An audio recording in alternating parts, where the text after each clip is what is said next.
দর্শক যারা শুনছেন সবার প্রতি আন্তরিক কৃতজ্ঞতা। অনেক ঠান্ডা, সিলেটে অনেক ঠান্ডা, ঢাকাতেও ঠান্ডা, আর কিশোরগঞ্জে নাকি সবচেয়ে বেশি ঠান্ডা। তো বডিতে ময়েশ্চার ধরে রাখার জন্য এই ঠান্ডায় আপনার সেরা উপায় হতে পারে, অপশন হতে পারে লিলি হুইপচিয়া বডি ওয়াশ। বাংলাদেশের ক্রিকেট নিয়ে কথা বলতে চাই এবং এই ক্রিকেট নিয়ে কথা বলতে গিয়ে 3 থেকে 4টা ক্যারেক্টারকে নিয়ে কথা বলতে হবে।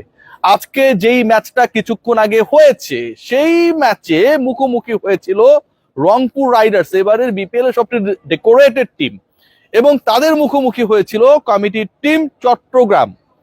চট্টগ্রামের যেই দলটার বিপক্ষে রংপুর খেলতে নামলো, রয়্যালসের বিপক্ষে রাইডার্সের যে ম্যাচটা হলো, সেই ম্যাচ দেখার পরে বাংলাদেশের এমন কোনো দর্শক নাই যে হতাশ হবে না। এই আলোচনা আমি আসছি। এবং এই টিমের ব্যবস্থাপনা এবং পরিকল্পনায় যারা রয়েছে তারা আসলে কি পরিকল্পনা করছে, ডেফিনেটলি কিছু পয়েন্টস রয়েছে, সেটা নিয়েও যথেষ্ট প্রশ্ন রয়েছে, সেই পয়েন্টও আমি আসছি। তবে তার আগে একটু রিশাদকে নিয়ে কথা বলতে চাই, তার আগে একটু সাকিব আল হাসানকে নিয়ে কথা বলতে চাই। সাকিব আল হাসানকে নিয়ে কথা বলেছেন ঢাকা ক্যাপিটালসের অন্যতম গুরুত্বপূর্ণ ক্রিকেটার তাসকিন আহমেদ, স্টেটমেন্ট দিয়েছেন। আমি সেই প্রশ্নটা করেছিলাম যে সাকিবের ক্ষেত্রে যে কোনো দল, ন্যাশনাল টিম হতে পারে, ফ্র্যাঞ্চাইজি ক্রিকেট হতে পারে, খেলার ক্ষেত্রে ফিটনেস কিছুই না। সাকিব আল হাসানের ক্ষেত্রে সাকিব আল হাসানের এক্সপেরিয়েন্স